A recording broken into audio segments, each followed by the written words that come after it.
और इनकी अमरवाणी फाइनल है, जो ने कह दिया वो सत्य है। कहते हैं संत मिलन को आइए तज माया अभिमान, जो जो कदम आगे रखे एक एक यज्ञ समान। संत मिलन को चालिए और तज माया अभिमान, और जो जो कदम आगे रखे सो सो यज्ञ समान। अब देखो एक यज्ञ में कितना पैसा लगता है, और ये यज्ञ फ्री में होगा जब इस विधि से आप सत्संग में आओगे। अधीर बन के आवे, विनम्र बन के आवे, इस अहंकार रूपी राक्षस को कति खत्म कर दे, अपने पास से दूर कर दे कि बस दूर हो जाए, तू तेरा और मेरा मेल रहा नहीं क्योंकि मैं भक्त बन गया। और ये राक्षस अहंकार जो है सबसे बड़ा शत्रु है हमारा। जैसे रावण ने भगवान शिव की भक्ति की, भक्ति इतनी की कोई कर नहीं सकता, यहाँ से काट कर शीश चढ़ा दिया और वापस प्राप्त हुए, लेकिन अहंकार नहीं गया। तो जैसी राहत भगवान शिव से मिलनी थी वह बिना प्राप्त हुई, उस अहंकार के कारण कुत्याली मौत मारा गया और राक्षस कहलाया। तो अभिमान बहुत बुरा है, भगवान और अभिमान का एक्सीडेंट है। नॉर्थ साउथ पोल समझ लो, ये कभी इकट्ठे नहीं हो सकते। इसे दुष्ट को फिर हम क्यों पालें?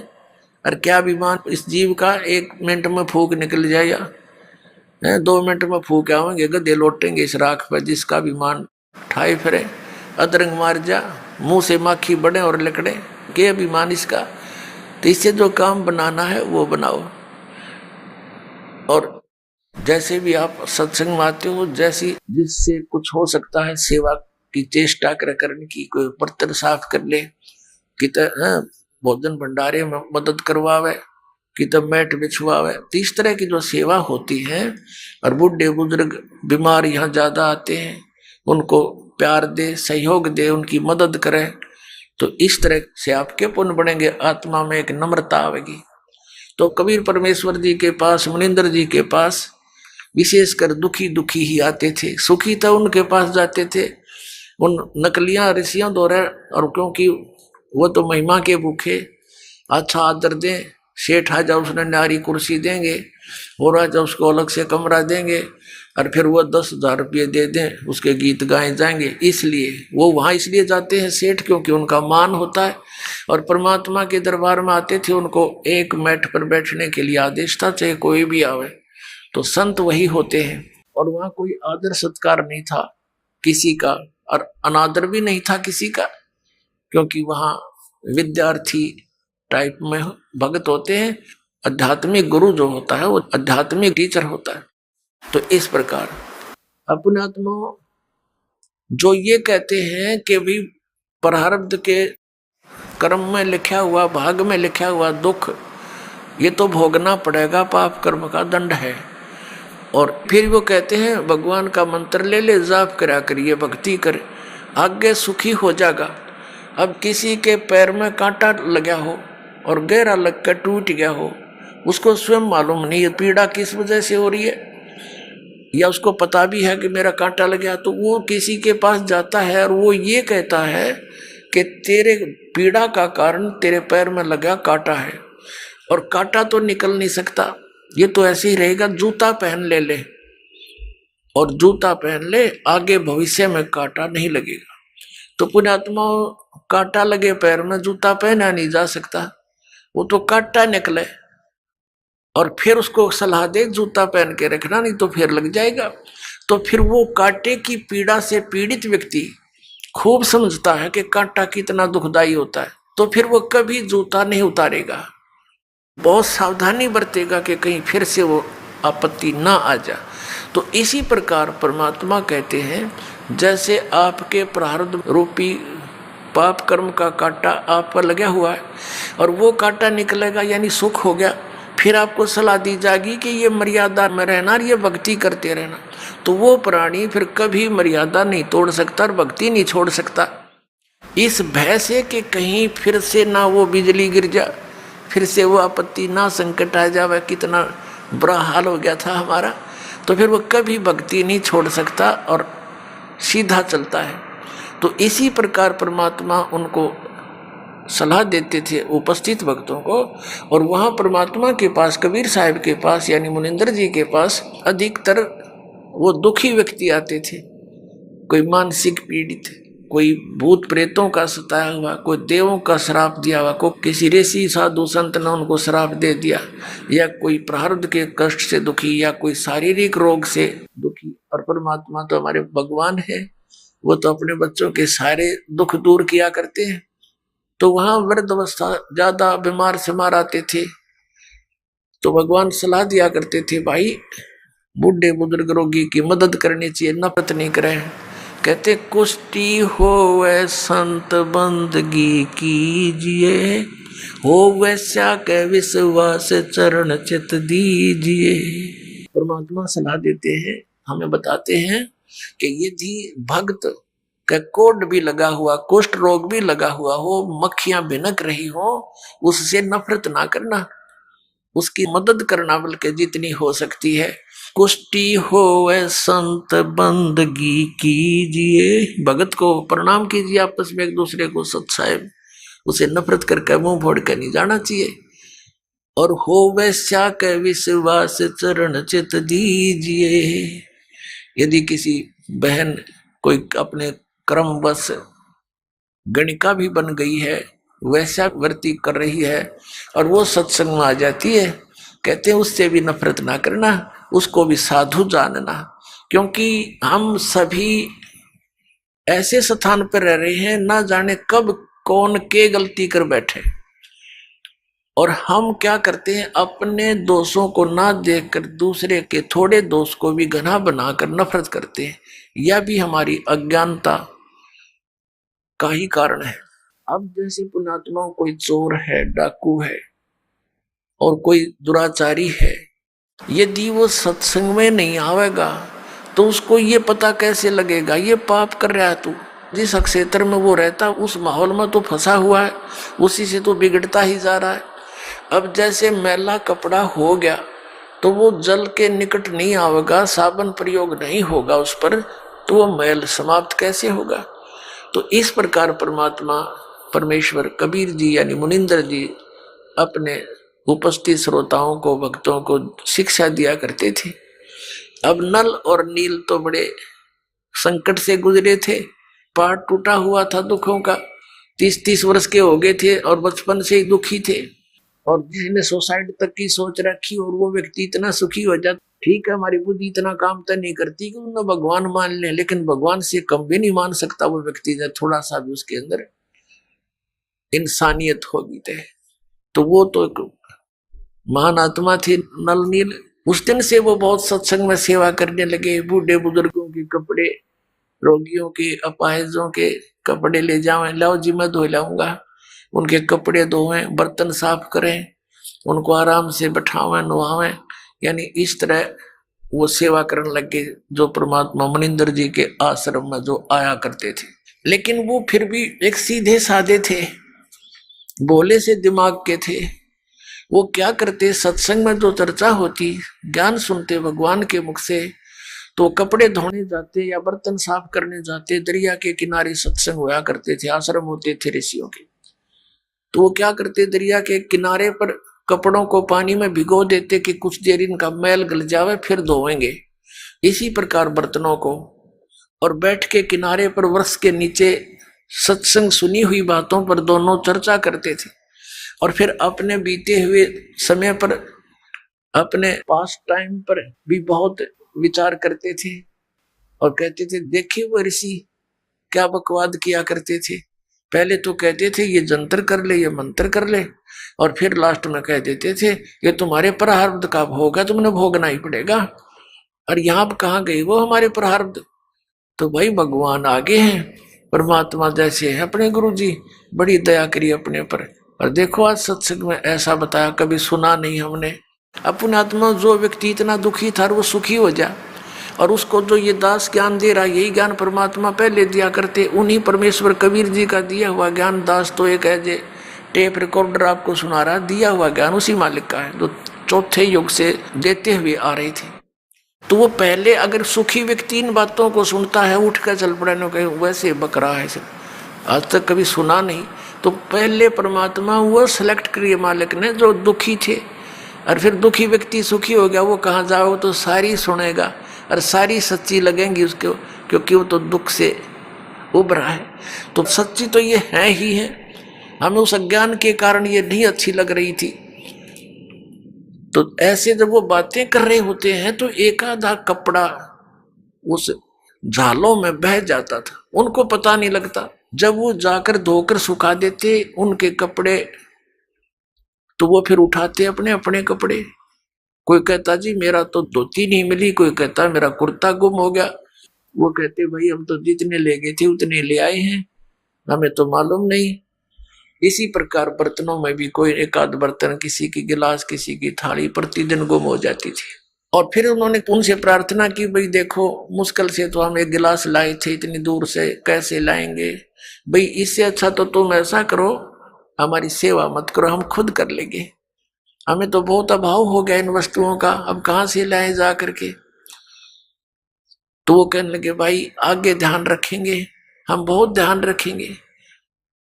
तो अन्य जो और सेवादार होते थे वो बताते थे कि ये भोले भाले व्यक्ति हैं, उन कपड़ों को बर्तनों को भिगोकर पानी में बैठ जाते, एक तरफ भगवान की चर्चा करते रहते हैं, इनको पता नहीं लगता वो पानी में बह जाते हैं। कहने का भाव ये शिकायत गुरु जी के पास पहुंच गई, मुनिंदर जी के पास। अब उनको चिंता होगी कि महाराज जी के पास बात गई और अब ये हमारी सेवा छीन लेंगे। अब सेवा छीननी गई तो भगवान रुष्ट हुए हमारे से, गुरु जी रुष्ट हो गए तो हम पर तापत्तियां फिर आ जाएंगी। वो इस भय से करबद्ध होकर के वहां गए, गुरु जी ने बुलाए। परमात्मा ने कहा बेटा ये बहुत परेशान हो गए हैं, आपकी नीयत अच्छी है सेवा करने की, लेकिन इनको प्रॉब्लम घनी हो जाती है, तुम सेवा रहने दो बेटा, कोई और सेवा कर लो। वो चरणों में गिर गए, बुरी तरह रोने लगे, हे परमात्मा हमारी सेवा ना छीनो, हे भगवान आगे हम बहुत ध्यान रखेंगे। तो भक्त कहते जी इनने कई बार कह ली ये बात, तो ये फिर जाते भूल जाते, इनके बस की बात नहीं। अब परमात्मा ने देखा कि इनकी श्रद्धा टूट है, इनका दिल टूट जाएगा, ये महा दुखी हो जाएंगे। तो परमात्मा कबीर मुनिंदर जी ने, परमेश्वर जी ने आशीर्वाद दे दिया, बेटा आज से तुम्हारे हाथों से कोई वस्तु जल में डूबे नहीं की, जहां रखोगे वही रहेगी, इधर टस समस्या नहीं होगी, तुम नहीं छेड़ोगे इतना। अब इस वर्क को पाकर वो बड़े खुशी हुए, जाकर देखा वो कपड़े भिगो दिए, जहां रखे थे वही रहे। थाली बेले काशी के होते थे वो रख दिए, काशी तो वैसे डूब जाती है, काशी भर के पानी तो बेला, और उस पर दरिया पर रख देते थे, जो का तो रहता था। फिर एक आध कहने लगा पत्थर तो उठा कर रख के देख लो, वो एक आधी कंकर पत्थर उठा कर रखे, वो जहां रख दिया उस जल के ऊपर एज इट इज सती रहने लगे। तो ये उन भक्तों की तो प्रॉब्लम हल होगी जिनके बर्तन और कपड़े गुम होया करते। तो इस प्रकार नल और नील को ये आशीर्वाद परमेश्वर मुनिंदर जी द्वारा दिया गया था। अब परमात्मा कहते हैं गोता मारूं स्वर्ग में जा बैठूं पाताले, कह कबीर ढूंढता फिरूं अपने हीरे मोती लाल। एक श्रीलंका के अंदर एक चंद्र विजय नाम का भाट रहता था, वो कुल टोटल 16 सदस्य थे उसके घर में, पुत्र वधू पुत्र पुत्रियां सब मिलकर 16 सदस्य थे। अपने आत्माओं, एक पिता एक माता अपने बच्चों के लिए कितनी दुखी होती है। एक भी कष्ट में कोई बालक हो जावे चिंता में नींद नहीं आती। और हम जिस पिता के संतान हैं, पूरी पृथ्वी पूरा विश्व पूरे ब्रह्मांड चींटी से लेकर हाथी तक, हम सभी उस कबीर भगवान के उस अमर पुरुष के बच्चे हैं। अब हम यहाँ कितने दुखी हैं। आप तो बालक हो, पता नहीं बालक का चाहे कितना चोट लगी रहो, वो उसको कष्ट नहीं मानता, रोता अवश्य है, और फिर भी गलती करने में पीछा नहीं देखता, क्योंकि उसको ज्ञान इतना ही है। तो वो परमात्मा कितना दयालु है। अपनी प्यारी आत्माओं को शरण में लेने के लिए उस चंद्र विजय भाट के घर से थोड़ी सी दूर पर रास्ते में जिधर वो सुबह सुबह फ्रेश होने के लिए जाता था, वहां एक पेड़ के नीचे बैठ गए भगवान। एक साधु रूप बनाकर बैठ गए, ऋषि रूप में रहते ही थे। और पुण्यात्मा जो होती है भगवान को चाहने वाली, उनके लिए भगवान ने कहा कि साधु दर्शन राम का और मुख पर बसे सुहाग, दर्श उन्हीं को होत है जिनके पूर्ण भाग। कबीरा दर्शन संत के परमात्मा आवे याद, और लेखे में वाहे घड़ी बाकी का समय बाद व्यर्थ। अब संत ऋषि के दर्शन हुए, चंद्र विजय भाट ने प्रणाम किया। प्रणाम करके पहले तो चला गया, घूम फिर के आया। आते समय कहने लगा, भगवान दास की कुटिया यहीं पर है, दर्शन दो दाता। अब वो तो गए इसीलिए थे, करे करावे साइया मन में लहर उठा, दादू से दरजीव के आप बगल हो जा। परमात्मा बोले भाई चलो आगे घर पे। वहां कुछ देर डिस्कस हुआ, उनके आपस में चर्चा हुई। परमात्मा से ज्ञान सुना उसने, कि कहा जी भगवान को चर्चा सुनाओ। तो परमात्मा ने सारी कथा कहानी का सृष्टि रचना सुनाई, काफी ज्ञान दिया। तो वो बड़े प्रभावित हुआ, कहने लगा भगवान दास की कुटिया यहीं पर है, वहां चलिए, और वहां पर आपके और भी बच्चे हैं, वह भी आपके ज्ञान का लाभ उठाएंगे। परमात्मा तो गए उसी उद्देश्य से थे, घर चले गए, आसन दिया, अलग से बैठाया मालिक को, सोच कपड़े बिछा के, और फिर सत्संग सुनाया। अब उस समय तो केवल एक व्यक्ति ने नाम लिया, चंद्र विजय ने। बाकी परिवार के लगा नहीं, हमें अच्छा नहीं लगता इनकी ये बातें, ये तो शंकर भगवान से भी ऊपर बताते हैं। क्योंकि श्रीलंका का राजा रावण जो है भगवान शंकर से अतिरिक्त किसी की पूजा ना करता था, तो उसको देखा देखी पूरा श्रीलंका भी शिव का ही पुजारी हो गया था। तो इस बात को पहले स्वीकार नहीं हुआ, फिर वो चले गए भगवान वहां से। पीछे से उस चंद्र विजय भाट ने अपने पूरे परिवार को बैठा बैठा के बहुत अच्छी तरह समझाया, तो उन सब का मन बन गया।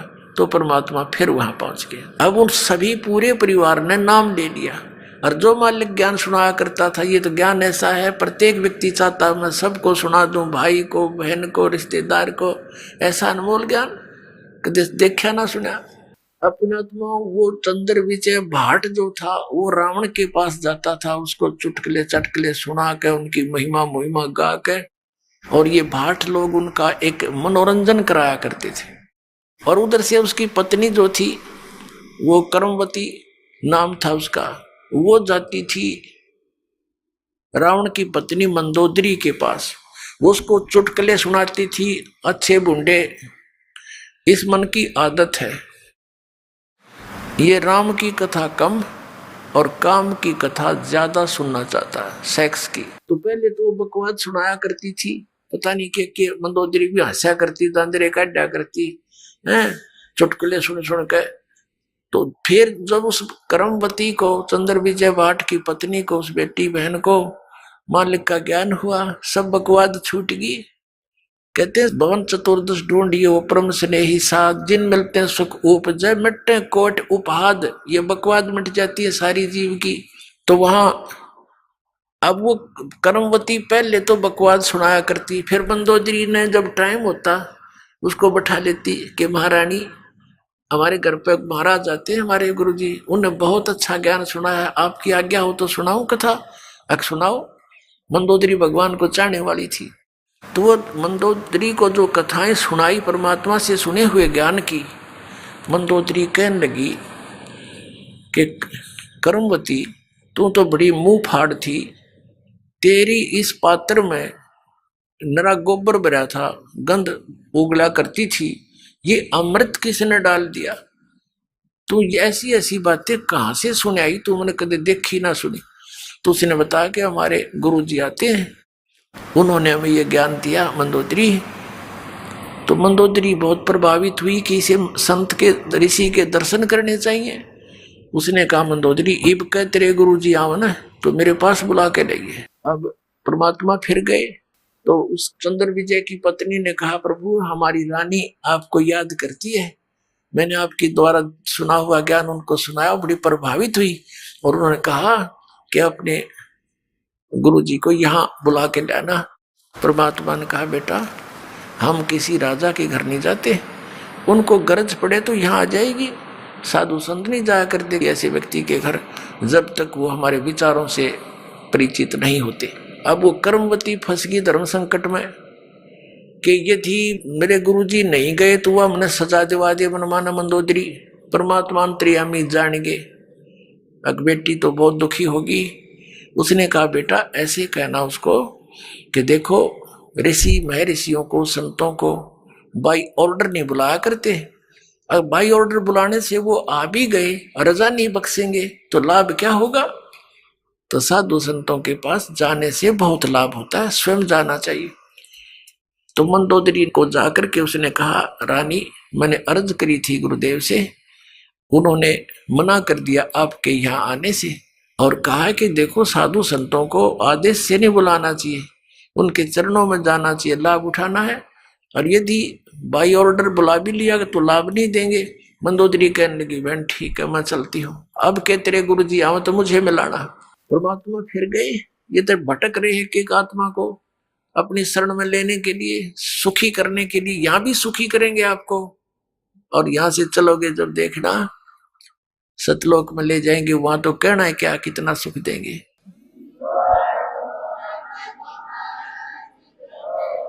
अब क्या हुआ, मंदोदरी चली गई, परमात्मा के दर्शन किए, देखते ही आत्मा खिंच गई। पुण्यात्मा थी, पिछली संस्कारी थी, परमात्मा की बच्ची, बहुत ज्यादा प्रभावित हुई मालिक के वचनों से और कहा परमेश्वर मुझे नाम दे दो। परमात्मा ने दीक्षा दी थी। अब मंदोदरी ने जो ज्ञान सुना था उसने चाहा कि अपने पति को समझा दूं, जो नरे बकरे खावे, नरे झोटे खावे, मांस खावे, दारू पीवे और भगत कवावे ब्राह्मण, इसने तो कर्म बिगाड़ दिए। क्यों ज्ञान से ज्ञान हुआ भगवान के तत्व ज्ञान से। तो मंदोदरी ने चेष्टा की समझाने की अपने पति रावण को कि आप जो साधना कर रहे हो ये तमोगुण भगवान शिव हैं, ये पूर्ण परमात्मा नहीं है। अब वो इस बात से दुखी हो गया कि मंदोदरी तू ऐसी बातें मत कर, मैंने भगवान शंकर के यहाँ से शीश काट कर चढ़ा दिए, इन्होंने मेरा वापस शीश दे दिया और मेरे को कितना धन दे दिया, सिद्धि दे दी, मेरे को 1 लाख पुत्र व्रत दे दिए और मेरा पुत्र मेघनाद ऐसा है ऊपर चला गया, इंद्र को भी जीत लिया, हर मैं एक भिखारी के आगे हाथ जोड़ूंगा जाके। मंदोदरी ने बहुत समझाया कि रावण गलत बोल रहे हो आपने इस संत की महिमा से अपरिचित नहीं हो, इस कर कैसे बोल रहे हो। तो आखिर में रावण ने ये कह दिया कि मेरे को आगे से ये मत कहना, मैं तुझे मना नहीं करता, तू कितना दान कर धर्म कर, किसी गुरु से उपदेश रख। अब कहते हैं लड़की अपने पति को हमेशा जीवित देखना चाहती है। उधर से क्या हुआ कि कुछ दिनों के बाद जैसे विष्णु अवतार श्री रामचंद्र जी राजा दशरथ के घर जन्मे थे, विवाह हुआ सीता जी के साथ, विवाह होने के कुछ समय उपरांत उनका वनवास हुआ, वो वन में अपना समय व्यतीत कर रहे थे, वहां से सीता जी का अपहरण कर ले गया रावण। अब परमात्मा ने कबीर परमेश्वर जी यानी मुनिंद्र जी ने मंदोदरी को समझाया बेटी इसने तो अपनी सात मोल ले ली, इसने अपना जो है ना मौत ले आई अपनी, और कह दे इसको इसने भाई इज्जत वापस दे दे, इसको सिंपल वो मैं ना समझे, ये देवी है और देवी को सताना महापाप है, इसको वापस पहुंचा दे, इसकी इसी में खैर है। औरत वैसे ही देख कर राजी नहीं होती किसी दूसरी औरत को। फिर भी उसने जब ये पता चला कि मेरे पति की जान संकट में आवेगी, क्योंकि संत जो कहते वो सत मानती थी, ये महापुरुष हैं, झूठ नहीं बोलते, इन्हें क्या लेना देना है, ये कोई रामचंद्र से मिले नहीं या किसी और को जानते नहीं, सिर्फ सच्चाई बता रहे हैं। वह बहुत प्रभावित हुई, रावण को समझाने की बहुत चेष्टा की तो नहीं माना। कुछ दिनों के बाद क्या होता है, बीच में एक प्रकरण रह गया। अब रावण तो सुने नहीं था, और यू ज्ञान ऐसा है आदमी हजम कर नहीं सकता अकेला। जो यू ज्ञान आपको सुनेगा, दास बता रहा भगवान का दिया हुआ कबीर साहब का, तो उसकी ये नीयत रहती है बताऊं जरूर किसी से, चाहे को सुना चाहे ना सुना। तो रावण ने सुनना बंद कर दिया, उसका देवर था विभीषण। मंदोदरी उसको लगी समझाने। पहले तो दोनों भाई बैठे थे, रावण को समझावा थी। रावण नहीं माना तो विभीषण कहने लगा, मुझे बता तू ये बात, मन तो बहुत अच्छी लगे, ये आपकी पहली बार सुन रहा हूँ, लेकिन फिर भी हृदय में समाती है। तो मंदोदरी ने उनको खूब समझाया। फिर कहा कि अब क्या बने, कि दीक्षा ले, अब नाम ले गुरु जी से, कि चल नाम दिलवा मेरे को। मंदोदरी अपने देवर को लेगी और नाम दिलवाया परमात्मा थे। अब उस ज्ञान से वो विभीषण भी परिपूर्ण हो गया। अब क्या होता है, रावण नहीं मान रहा था, सीता को लौटाने को नहीं राजी हो रहा था। मंदोदरी ने बहुत कुछ समझा लिया था। उधर विभीषण ने भी उसको बहुत कुछ समझाया, रावण तेरे घर में कितनी अच्छी औरत है, और फिर भी तू बकवाद की तरफ चल रहा। क्यों भाई भाई को कह सकता है जब उसकी कोई संकट आपत्ति उसके सामने दिखाई देती है। नहीं तो रावण को कौन बोला, वो तो अहंकारी आदमी था, 1 मिनट में तलवार गर्दन पर जाती थी उसकी, कोई उसके नो कर दे किसी बात न था। रावण नहीं माना। रावण कहने लगा तू कायर है और तेरे बस की बात नहीं बैठ जाए एक तरह। अब मंदोदरी ने देखा कि ये नहीं मानेगा, ये मरेगा और मैं विधवा हो जाऊंगी।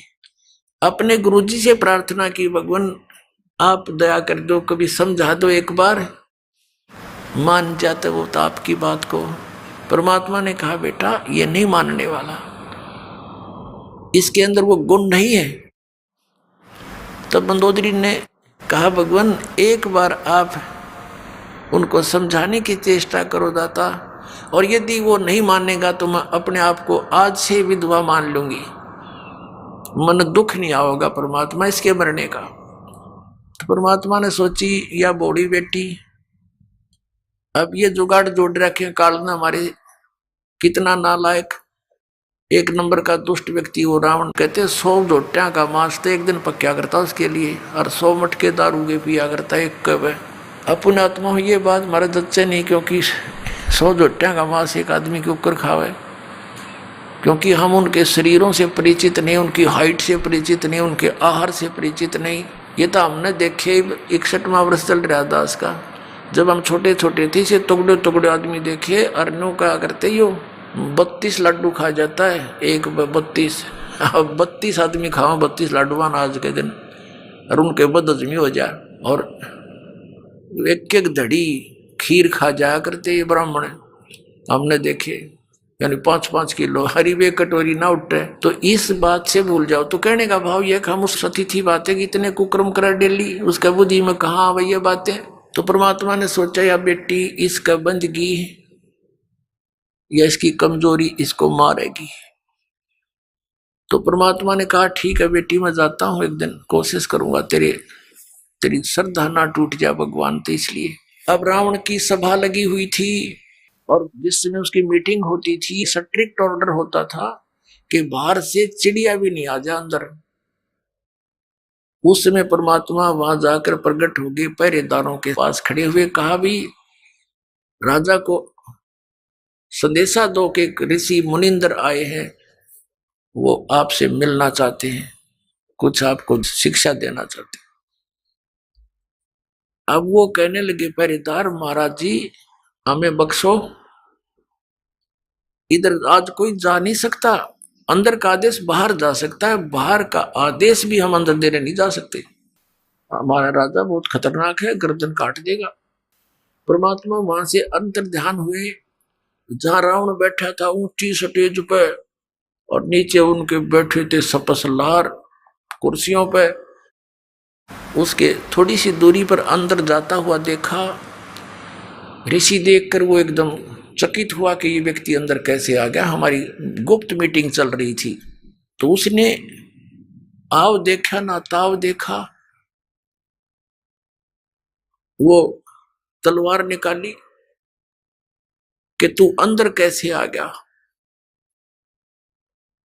अब उसने क्रोध में न 70 वार किए थे तलवार के परमात्मा को काटने के लिए, और कबीर परमेश्वर अर्थात मुनिंदर जी के हाथ में एक सीख थी झाड़ू की। ये झाड़ू होता है, उसकी सीख एक ले रखी थी दाता ने, और जब वो तलवार मारे तो वह सीख अड़ा दे थे। वो सीख के ऐसे लगे थी वो तलवार उसकी, जैसे लोहे के खंभे के लगा, कट्टा कट हुआ।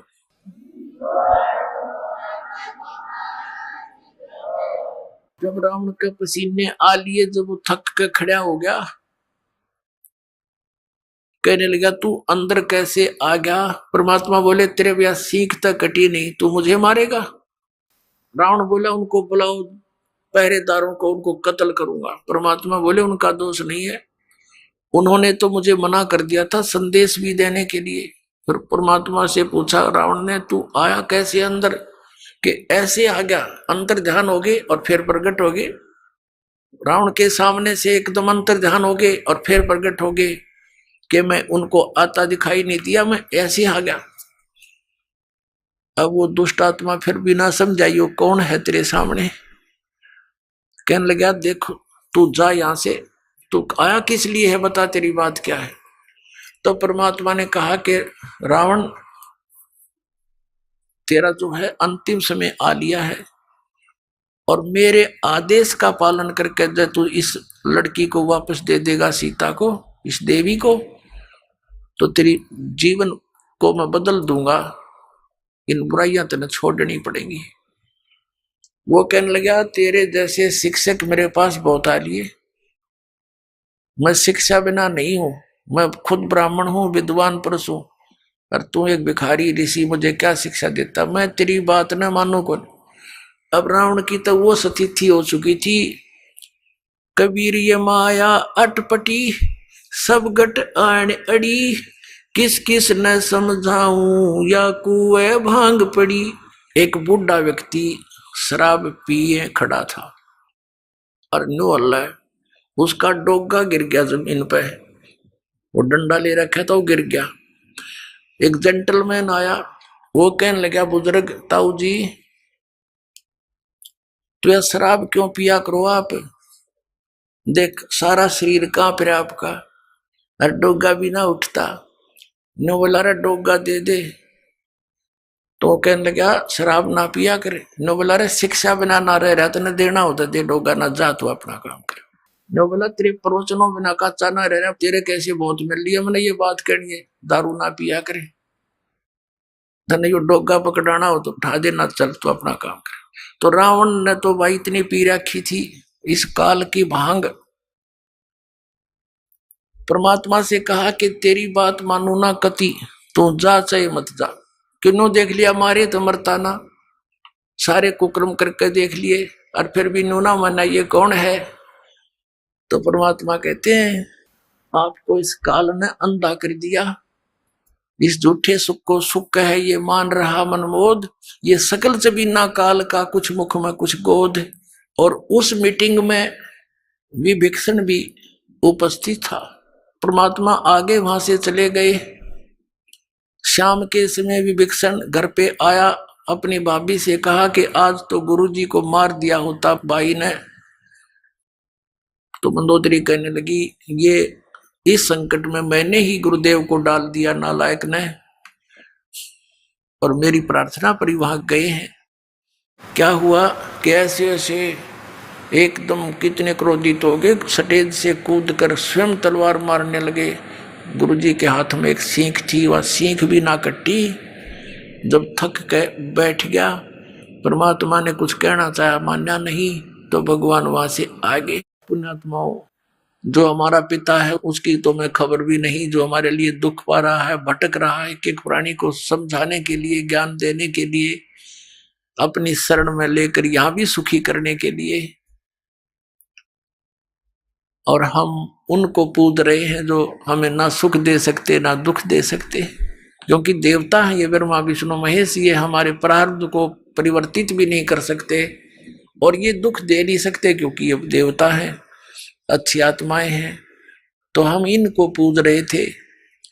तो पुण्यात्माओं, मंदोदरी कहने लगी गुरुदेव के पास, जो परमात्मा से मिलने गई, और कहा भगवान क्षमा करना मुझ दासी को, मेरे कारण आपने बहुत ऊंच नीच सुनना पड़ा दाता। मेरा पति का मुंह था, वो मुझे सता रहा था। अब दाता वो बेशक मर जा, मेरी ओर से आज मर लिया, वो मरियो से जिंदा रहियो, दाता अपने चरणों से दूर ना करना अपनी बच्ची को। तो परमात्मा ठीक है बेटा, कहा तू भक्ति कर, या कोई किसी का ना है, आजकल मृत्यु हो जा, कौन किसका ठेकेदार है पता नहीं, इसका जन्म की तो होगा, तेरा कहाँ होगा। ठीक है, जब तक आपका संयोग है एक नेक नीति से निभाओ, परमात्मा से डर कर रहो। जो जिसका भूमिका है, पति की है पति वाला रोल करे, पत्नी का है पत्नी वाला करे, बेटे का है बेटे वाली भूमिका ठीक निभानी चाहिए, तभी आप सुपात्र कहलाओगे, नहीं तो आप फेल हो जाओ। अब क्या हुआ, उधर से रावण को संदेश मिले, लेकिन रावण नहीं माना। श्री रामचंद्र जी के संदेश वाहक दूत वहां गए, श्री अंगद जी, श्री हनुमान जी आदि आदि, लेकिन वो नहीं माना। कहने का भाव ये है कि युद्ध की तैयारी होगी। अब युद्ध करने के लिए समुद्र से सेना पार करनी समस्या आएगी। अब समुद्र के ऊपर का जावे कैसे, तो कहते हैं उनके इतिहास में लिखा है जीवनी में कि 3 दिन तक श्री रामचंद्र जी ने घुटनों जल में खड़ा होकर समुद्र के अंदर और प्रार्थना की थी कि हे जल्दी, हे समुद्र राज, मुझे रास्ता दे दे, मैं बहुत आपत्ति में हूँ, मेरी पत्नी को ऐसे ऐसे रावण ने उठा लिया है, सेना पार करनी है, उस राक्षस को मारना है और उस देवी को छुड़वाना है। लेकिन समुद्र नहीं माना। अंत में कहते श्री रामचंद्र जी ने लक्ष्मण से कहा कि मेरा अग्निबाण दे, लातों के भूत बातों से नहीं मानते। लक्ष्मण ने अग्निबाण दे दिया उठा के। रामचंद्र जी ने जो ही वो बाण साधा समुद्र को फूकने के लिए, उसमें लपटें निकलने लगी। उसी समय एक ब्राह्मण रूप बना के समुद्र प्रकट हो गया और कहा, भगवान यदि आप मुझे जला भी दोगे, आप फिर भी नहीं जा सकते, खंडर हो जाएगा, इसमें जाओगे क्यों करे, ये तो कुआं हो जाएगा जेरा, और ना जाने कितने जीव मरेंगे, आप पाप के भागी हो जाओगे। ऐसा काम करो भगवान, मेरी मर्यादा भी बनी रहे और आपका काम भी हो जा, सर्प भी मर जा, लाठी भी ना टूटे। तो श्री रामचंद्र जी ने कहा, वो बता क्या उपाय है फिर, कि आपकी सेना में नल और नील नाम के 2 सैनिक आपके भक्त हैं। क्योंकि उस समय आसपास के सारे ही भगत सारे इकट्ठे हो गए थे रामचंद्र जी के गेला में। इस आपत्ति आ गई और एक निकम्मा आदमी उसकी पत्नी ठा ले गया। उधर से शिवलोक से भी काफी गण आए थे, भगवान शिव ने भेजे थे, तो वह बहुत इकट्ठे हो गए थे। तो नल और नील को बुलाया गया। नल और नील से श्री रामचंद्र जी ने कहा कि भाई एक पर आपकी परीक्षा दो तुम। समुद्र ने यह बताया कि इनके गुरुजी के द्वारा दिया हुआ आशीर्वाद है इनका, और उनके आशीर्वाद से मेरे ऊपर ये कोई भी वस्तु रखते हैं वो डूबती नहीं, वहां से टस से मस नहीं होगी, वहीं रहेगी, तो मेरे ऊपर वजन नहीं बनेगा इसका। अब भगवान श्री रामचंद्र जी ने कहा भी एक बार ट्राई दिखाओ तुम। अब देखो हम ऐसे मार खाते हैं, पहले तो नल और नील 100 शुक्र मनाया करते अपने मुनिंद्र भगवान के, और उस दिन वो आंडी पाक गए। अभिमान हो गया उनको कि यदि आज हम गुरुजी को याद करेंगे, जंतर मंत्र प्रणाम करते हैं जैसे याद करने के लिए, तो ये नो सोचेंगे उपस्थित जन ये कहीं और से शक्ति प्राप्त करते हैं, इनके अंदर कोई पावर नहीं। अब उन्होंने दोनों ने फटाफट उठाया एक एक पत्थर और रख दिया समुद्र पर, डूब गया। उनको भी अचंबा हुआ, उन्हें फिर दूसरा उठाया वो भी डूब गया, तीसरा रखा वो भी डूब गया। अब ये एक दूसरे के मुंह की तरफ देख रहे हैं और श्री रामचंद्र जी कहने लगे समुद्र से, वो जो ब्राह्मण रूप में उपस्थित था, मानो ये कहना चाह रहे हैं कि तू झूठ बोल रहा था। तो उस ब्राह्मण रूप में उपस्थित समुद्र ने कहा कि भगवान आज इनने कोई गलती कर दी, क्यों भाई तुमने अपने गुरु जी को याद नहीं किया, आज दिखा है ये अभिमान में आ गए, इसलिए इनके हाथ से वो पावर चली गई दिखे। वो तो अपना एस्टीमेट बतावा था और वह सचमुच ऐसा ही हो गया था। अब उन दोनों ने फिर अक्षमा याचना की, गुरुजी को याद किया, हे दाता दया करो, हमसे गलती होगी, माफ करो, हम तो पापी आत्मा है। वो डर गए न्यू अकदे फिर वो आपत्ति फिर ना आ जा तुम्हारे पे, और तुमने कर दी गलती आज ज्यादा, अब मान बढ़ाई की भूख में। तो पुण्यात्माओं, परमात्मा हमें आगाह करते हैं कि यदि तुम ऐसे मर्यादा तोड़ दोगे, भक्ति आपकी नष्ट हो जाएगी। जैसे माता गर्भ को रखे यतन बनाए और ठेस लगे तो छन होए, ऐसे भक्ति जावे।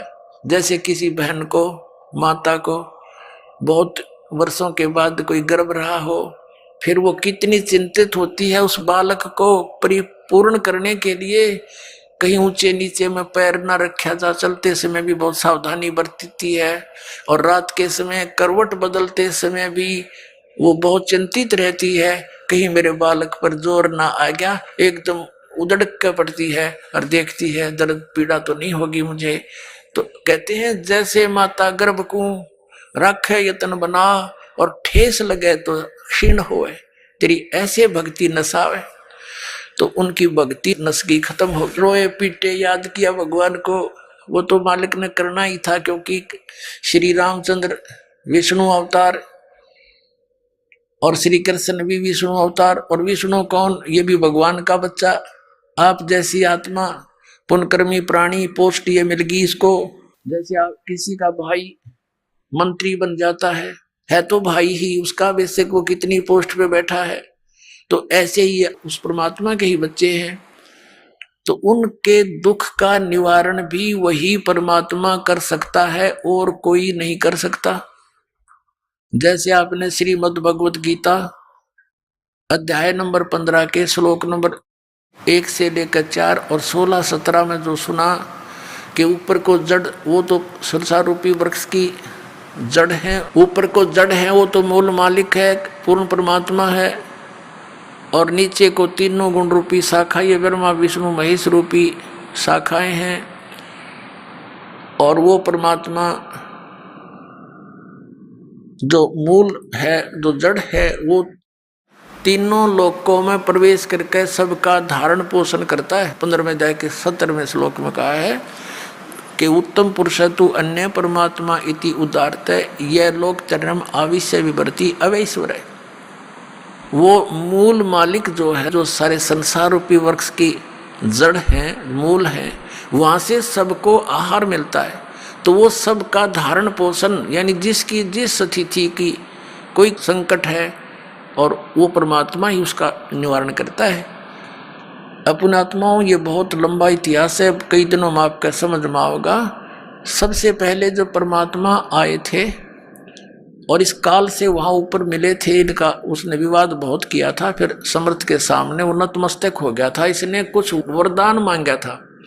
एक तो ये मांगा था कि आप अपना ज्ञान देकर अपने शरण में लेना, जबरदस्ती ना करना, बलात् मत लेना मेरे से जीवों को। दूसरा ये कहा था कि 3 युगों में जीव कम ले जाना, चौथा युग जब कलयुग आवे तब तो शरण जीव बहु जावे, ऐसा वचन हर मोह दीजिए, तब संसार गमन तुम कीजिए।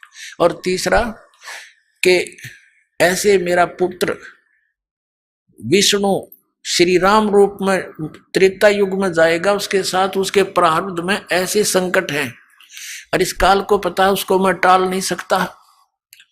आप वो समुद्र पर पुल नहीं बनेगा, वो पुल बनवाना। परमात्मा ने कहा ठीक है, और बता भिखारी।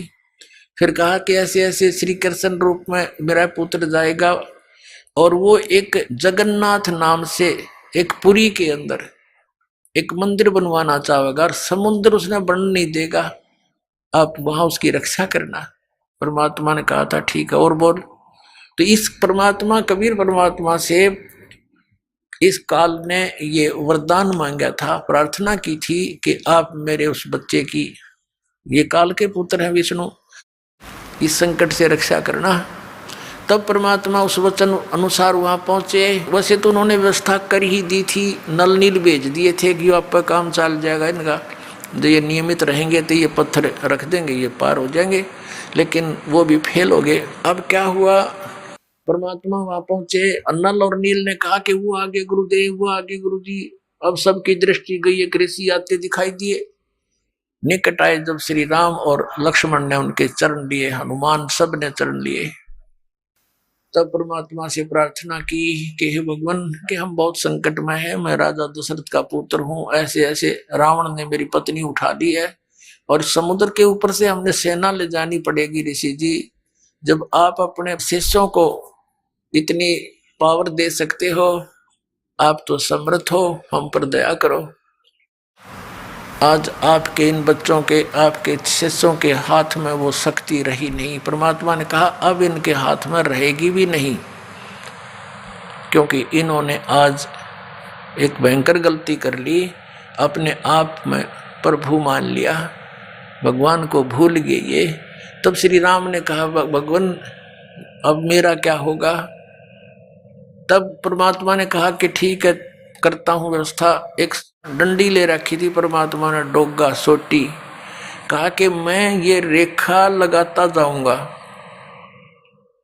इस पहाड़ के चारों ओर, एक रेखा खींचूंगा, इसके बीच बीच के पत्थर बिल्कुल हल्के हो जाएंगे, जहां रखोगे वही रखे रहेंगे, पानी में डूबेंगे नहीं, कितना वजन रख लेना।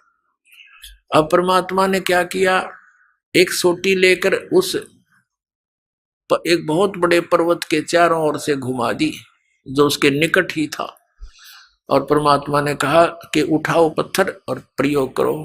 अब नल और नील ये शिल्पकार भी थे, राज थे, मिस्त्री भी थे, ये उन पत्थरों को छोल छाल के और फिर सेट करना भी जानते थे। अब क्या हुआ, वो पत्थर उठा के लाए, देखा रख के, इतना भारा पत्थर ऊट पटांग सा और रख दिया, वो भी ना डूबया, ऐसे तरह ऊपरे रखा हुआ नौकर। तो सबको विश्वास हो गया कि बन गई बात।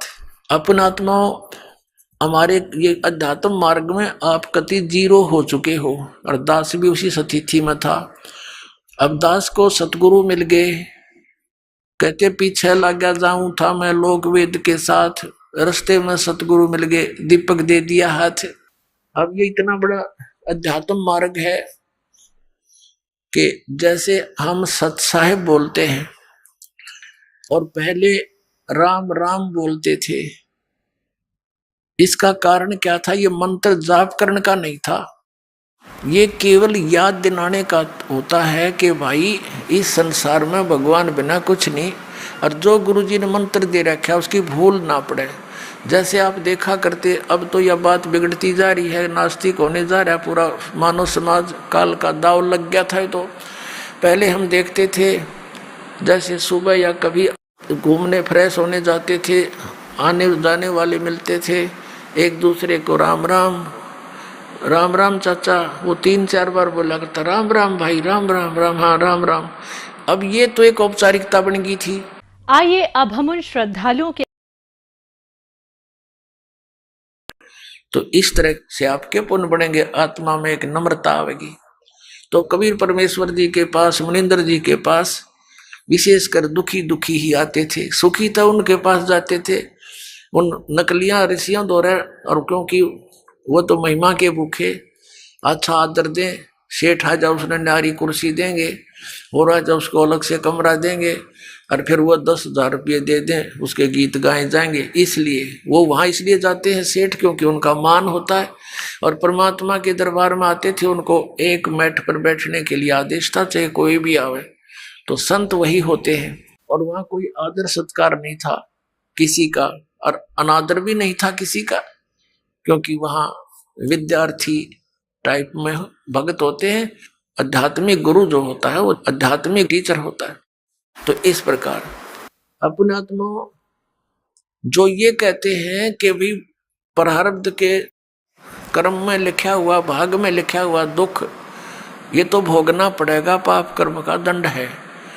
और फिर वो कहते हैं भगवान का मंत्र ले ले, जाप करा करिए, भक्ति करे, आगे सुखी हो जाएगा। अब किसी के पैर में कांटा लगा हो और गहरा लग कर टूट गया हो, उसको स्वयं मालूम नहीं है पीड़ा किस वजह से हो रही है। या उसको पता भी है कि मेरा कांटा लग गया, तो वो किसी के पास जाता है और वो ये कहता है कि तेरे पीड़ा का कारण तेरे पैर में लगा कांटा है, और कांटा तो निकल नहीं सकता, ये तो ऐसे ही रहेगा, जूता पहन ले और जूता पहन ले, आगे भविष्य में कांटा नहीं लगेगा। तो पुण्यात्मा, कांटा लगे पैर में जूता पहना नहीं जा सकता, वो तो कांटा निकले और फिर उसको सलाह दे जूता पहन के रखना, नहीं तो फिर लग जाएगा। तो फिर वो कांटे की पीड़ा से पीड़ित व्यक्ति खूब समझता है कि कांटा कितना दुखदाई होता है, तो फिर वो कभी जूता नहीं उतारेगा, बहुत सावधानी बरतेगा कि कहीं फिर से वो आपत्ति ना आ जाए। तो इसी प्रकार परमात्मा कहते हैं, जैसे आपके प्रारब्ध रूपी पाप कर्म का कांटा आप पर लगा हुआ है और वो कांटा निकलेगा यानी सुख हो गया, फिर आपको सलाह दी जाएगी कि ये मर्यादा में रहना और ये भक्ति करते रहना, तो वो प्राणी फिर कभी मर्यादा नहीं तोड़ सकता और भक्ति नहीं छोड़ सकता। इस भय से कि कहीं फिर से ना वो बिजली गिर जा, फिर से वो आपत्ति ना संकट आ जाए, कितना बुरा हाल हो गया था हमारा, तो फिर वो कभी भक्ति नहीं छोड़ सकता और सीधा चलता है। तो इसी प्रकार परमात्मा उनको सलाह देते थे उपस्थित भक्तों को, और वहाँ परमात्मा के पास, कबीर साहब के पास यानी मुनिंदर जी के पास अधिकतर वो दुखी व्यक्ति आते थे, कोई मानसिक पीड़ित, कोई भूत प्रेतों का सताया हुआ, कोई देवों का श्राप दिया हुआ, कोई किसी ऋषि साधु संत ने उनको श्राप दे दिया, या कोई प्रारब्ध के कष्ट से दुखी, या कोई शारीरिक रोग से दुखी। और परमात्मा तो हमारे भगवान है, वो तो अपने बच्चों के सारे दुख दूर किया करते हैं। तो वहां वृद्ध अवस्था ज्यादा बीमार सिमार आते थे, तो भगवान सलाह दिया करते थे, भाई बूढ़े बुजुर्ग रोगी की मदद करनी चाहिए, नफरत नहीं करें। कहते कुष्टि होवे संत बंदगी कीजिए, हो वैसा के विश्वास चरण चित दीजिए। परमात्मा सलाह देते हैं, हमें बताते हैं कि यदि भक्त का कोढ़ भी लगा हुआ, कुष्ठ रोग भी लगा हुआ हो, मक्खियां भिनक रही हो, उससे नफरत ना करना, उसकी मदद करना बल्कि जितनी हो सकती है। कुष्टि होवे संत बंदगी कीजिए, भगत को प्रणाम कीजिए, आपस में एक दूसरे को सत साहेब, उसे नफरत करके मुंह फोड़ कर नहीं जाना चाहिए। और हो वैसा के विश्वास चरण चित दीजिए, यदि किसी बहन कोई अपने क्रमवश गणिका भी बन गई है, वैसा वर्ती कर रही है और वो सत्संग में आ जाती है, कहते हैं उससे भी नफरत ना करना, उसको भी साधु जानना, क्योंकि हम सभी ऐसे स्थान पर रह रहे हैं, ना जाने कब कौन के गलती कर बैठे, और हम क्या करते हैं, अपने दोषों को ना देखकर दूसरे के थोड़े दोष को भी घना बनाकर नफरत करते हैं। यह भी हमारी अज्ञानता का ही कारण है। अब जैसे पुण्यात्माओं, कोई चोर है, डाकू है और कोई दुराचारी है, यदि वो सत्संग में नहीं आवेगा तो उसको ये पता कैसे लगेगा ये पाप कर रहा है तू। जिस क्षेत्र में वो रहता उस माहौल में तो फंसा हुआ है, उसी से तो बिगड़ता ही जा रहा है। अब जैसे मैला कपड़ा हो गया तो वो जल के निकट नहीं आवेगा, साबुन प्रयोग नहीं होगा उस पर, तो वो मैल समाप्त कैसे होगा। तो इस प्रकार परमात्मा परमेश्वर कबीर जी यानी मुनिंदर जी अपने उपस्थित श्रोताओं को, भक्तों को शिक्षा दिया करते थे। अब नल और नील तो बड़े संकट से गुजरे थे, पार्ट टूटा हुआ था दुखों का, 30-30 वर्ष के हो गए थे और बचपन से ही दुखी थे, और जिसने सुसाइड तक की सोच रखी और वो व्यक्ति इतना सुखी हो जाता, ठीक है हमारी बुद्धि इतना काम तो नहीं करती कि उन्हें भगवान मान ले, लेकिन भगवान से कम भी नहीं मान सकता वो व्यक्ति, जब थोड़ा सा भी उसके अंदर इंसानियत होगी तो वो तो एक महान आत्मा थे नल नील।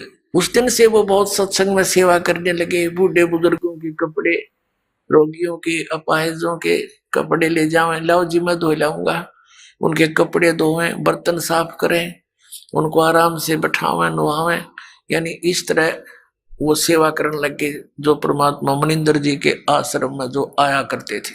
लेकिन वो फिर भी एक सीधे साधे थे, भोले से दिमाग के थे।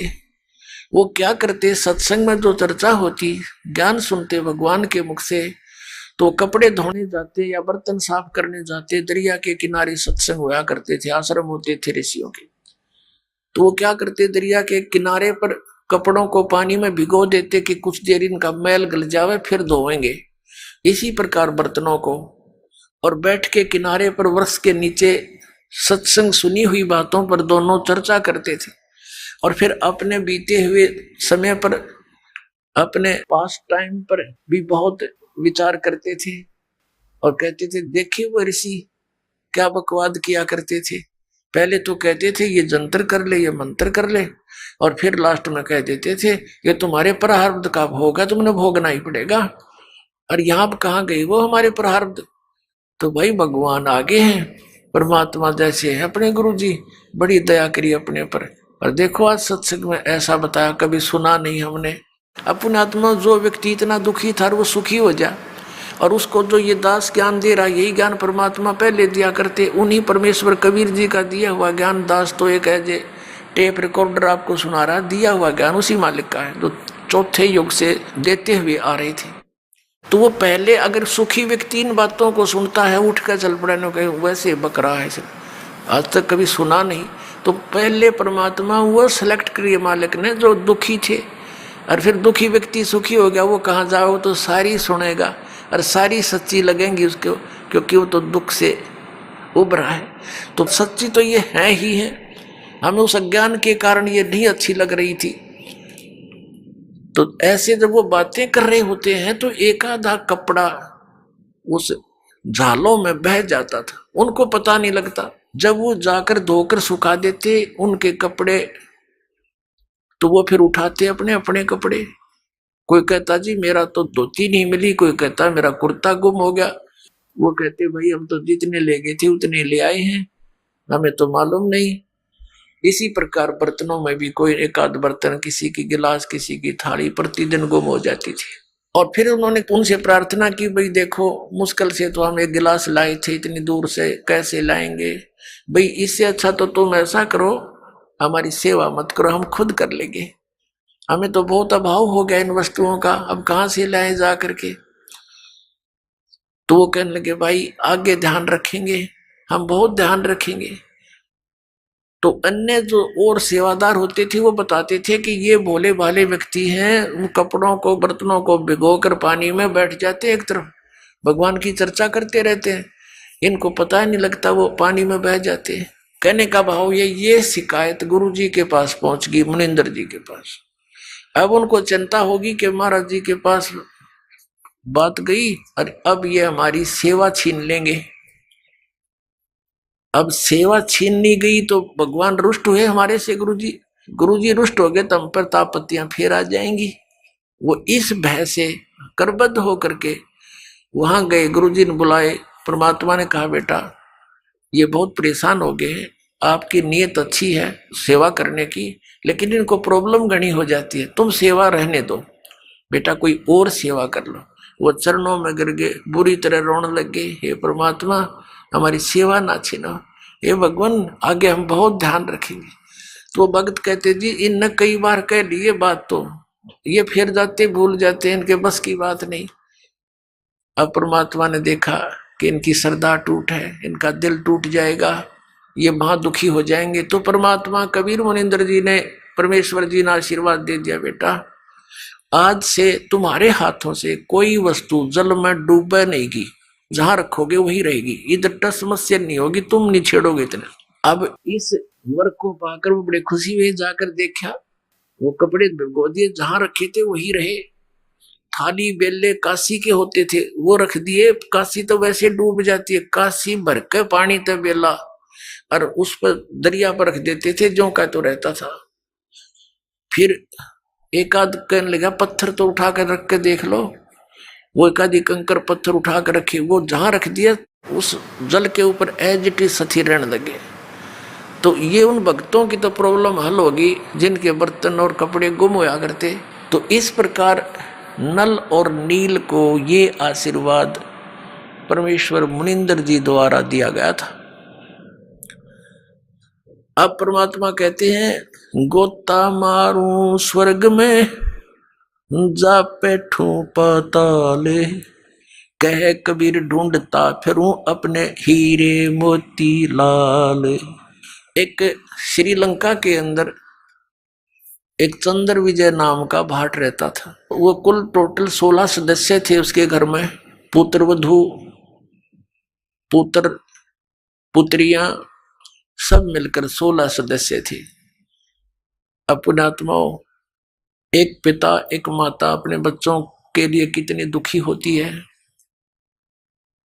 एक भी कष्ट में कोई बालक हो जावे चिंता में नींद नहीं आती।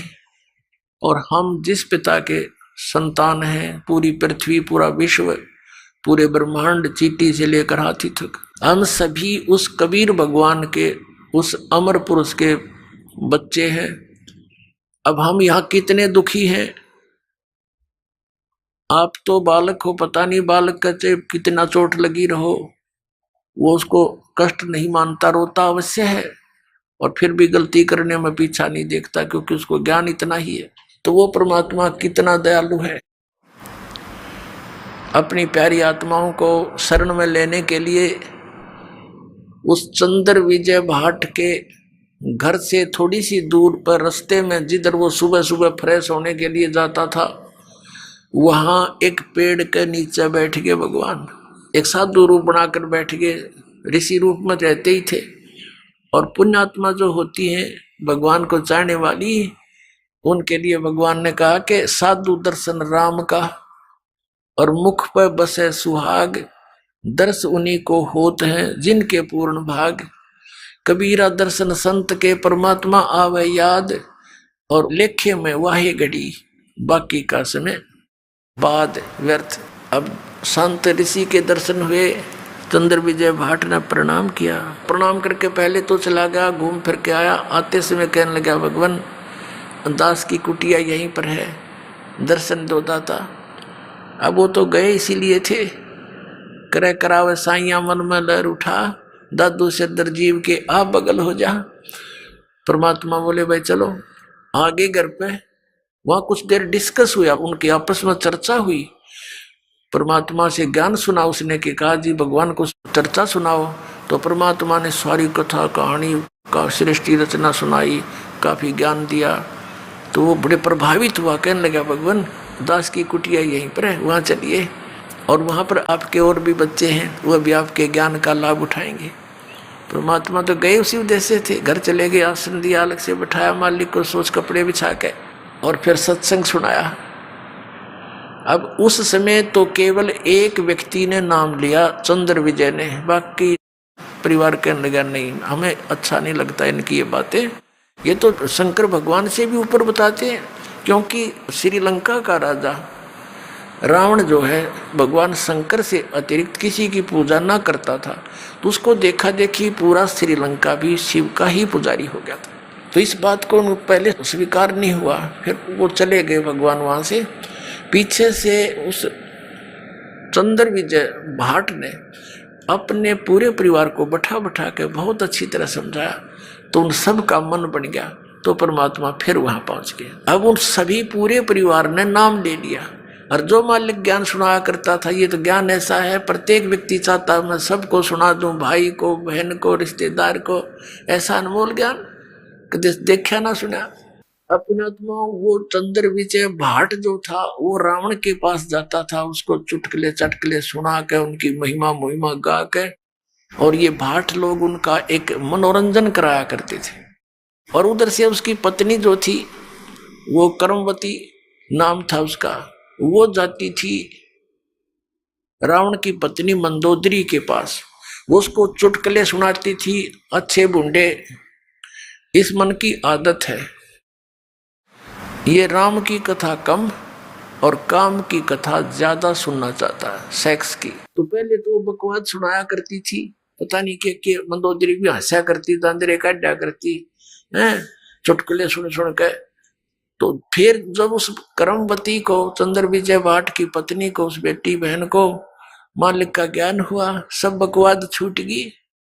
कहते हैं भवन चतुर्दश ढूंढियो परम स्नेही साध, जिन मिलते हैं सुख उपजय, मिटते कोट उपहाद। ये बकवाद मिट जाती है सारी जीव की। तो वहां अब वो कर्मवती पहले तो बकवास सुनाया करती, फिर मंदोदरी ने जब टाइम होता उसको बैठा लेती कि महारानी हमारे घर पे महाराज आते हैं हमारे गुरुजी, उन्हें बहुत अच्छा ज्ञान सुना है, आपकी आज्ञा हो तो सुनाऊं कथा। अक सुनाओ। मंदोदरी भगवान को चाहने वाली थी, तो वो मंदोदरी को जो कथाएं सुनाई परमात्मा से सुने हुए ज्ञान की, मंदोदरी कहने लगी कि कर्मवती तू तो बड़ी मुंह फाड़ थी, तेरी इस पात्र में नरा गोबर भरा था, गंध उगला करती थी, ये अमृत किसने डाल दिया? तू ऐसी ऐसी बातें कहाँ से सुने आई, तू मैंने कभी देखी ना सुनी। तो उसने बताया कि हमारे गुरुजी आते हैं, उन्होंने हमें ये ज्ञान दिया मंदोदरी। तो मंदोदरी बहुत प्रभावित हुई कि इसे संत के ऋषि के दर्शन करने चाहिए। उसने कहा मंदोदरी इब कह तेरे गुरुजी आओ ना तो मेरे पास बुला के लाइए। अब परमात्मा फिर गए तो उस चंद्र विजय की पत्नी ने कहा प्रभु हमारी रानी आपको याद करती है, मैंने आपके द्वारा सुना हुआ ज्ञान उनको सुनाया, बड़ी प्रभावित हुई और उन्होंने कहा कि अपने गुरुजी को यहाँ बुला के लाना। परमात्मा ने कहा बेटा हम किसी राजा के घर नहीं जाते, उनको गरज पड़े तो यहाँ आ जाएगी, साधु संत नहीं जाया करते ऐसे व्यक्ति के घर जब तक वो हमारे विचारों से परिचित नहीं होते। अब वो कर्मवती फंस गई धर्म संकट में कि यदि मेरे गुरुजी नहीं गए तो वह हमने सजा दिवा दे मनमाना मंदोदरी, परमात्मा अंतर्यामी जान गए। अब बेटी तो बहुत दुखी होगी। उसने कहा बेटा ऐसे कहना उसको कि देखो ऋषि महर्षियों को संतों को बाई ऑर्डर नहीं बुलाया करते, अब बाई ऑर्डर बुलाने से वो आ भी गए रजा नहीं बख्शेंगे तो लाभ क्या होगा? तो साधु संतों के पास जाने से बहुत लाभ होता है, स्वयं जाना चाहिए। तो मंदोदरी को जाकर के उसने कहा रानी मैंने अर्ज करी थी गुरुदेव से, उन्होंने मना कर दिया आपके यहाँ आने से और कहा कि देखो साधु संतों को आदेश से नहीं बुलाना चाहिए, उनके चरणों में जाना चाहिए, लाभ उठाना है, और यदि बाई ऑर्डर बुला भी लिया तो लाभ नहीं देंगे। मंदोदरी कहने लगी बहन ठीक है मैं चलती हूँ, अब के तेरे गुरु जी आओ तो मुझे मिलाना। परमात्मा फिर गए, ये तो भटक रहे हैं कि आत्मा को अपनी शरण में लेने के लिए, सुखी करने के लिए, यहाँ भी सुखी करेंगे आपको और यहाँ से चलोगे जब देखना सतलोक में ले जाएंगे, वहां तो कहना है क्या कितना सुख देंगे।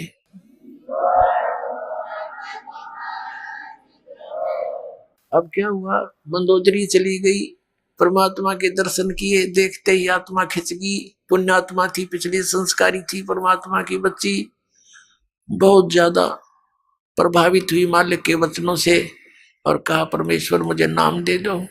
परमात्मा ने दीक्षा दी थी। अब मंदोदरी ने जो ज्ञान सुना था उसने चाहा कि अपने पति को समझा दूं, जो नरे बकरे खावे, नरे झोटे खावे, मांस खावे, दारू पीवे और भगत कब आवे ब्राह्मण, इसने तो कर्म बिगाड़ दिए। क्यों? ज्ञान से ज्ञान हुआ भगवान के तत्व ज्ञान से। तो मंदोदरी ने चेष्टा की समझाने की अपने पति रावण को कि आप जो साधना कर रहे हो ये तमोगुण भगवान शिव हैं, ये पूर्ण परमात्मा नहीं है। अब वो इस बात से दुखी हो गया कि मंदोदरी तू ऐसी बातें मत कर, मैंने भगवान शंकर के यहाँ से शीश काट कर चढ़ा दिए, इन्होंने मेरा वापस शीश दे दिया और मेरे को कितना धन दे दिया, सिद्धि दे दी, मेरे को 1 लाख पुत्र वर दे दिए और मेरा पुत्र मेघनाद ऐसा है ऊपर चला गया, इंद्र को भी जीत लिया, हर मैं एक भिखारी के आगे हाथ जोड़ूंगा जाके। मंदोदरी ने बहुत समझाया कि रावण गलत बोल रहे हो आपने इस संत की महिमा से अपरिचित नहीं हो, इस कर कैसे बोल रहे हो। तो आखिर में रावण ने ये कह दिया कि मेरे को आगे से ये मत कहना, मैं तुझे मना नहीं करता, तू कितना दान कर धर्म कर, किसी गुरु से उपदेश रख। अब कहते हैं लड़की अपने पति को हमेशा जीवित देखना चाहती है। उधर से क्या हुआ कि कुछ दिनों के बाद जैसे विष्णु अवतार श्री रामचंद्र जी राजा दशरथ के घर जन्मे थे, विवाह हुआ सीता जी के साथ, विवाह होने के कुछ समय उपरांत उनका वनवास हुआ, वो वन में अपना समय व्यतीत कर रहे थे, वहां से सीता जी का अपहरण कर ले गया रावण। अब परमात्मा ने, कबीर परमेश्वर जी यानी मुनिंदर जी ने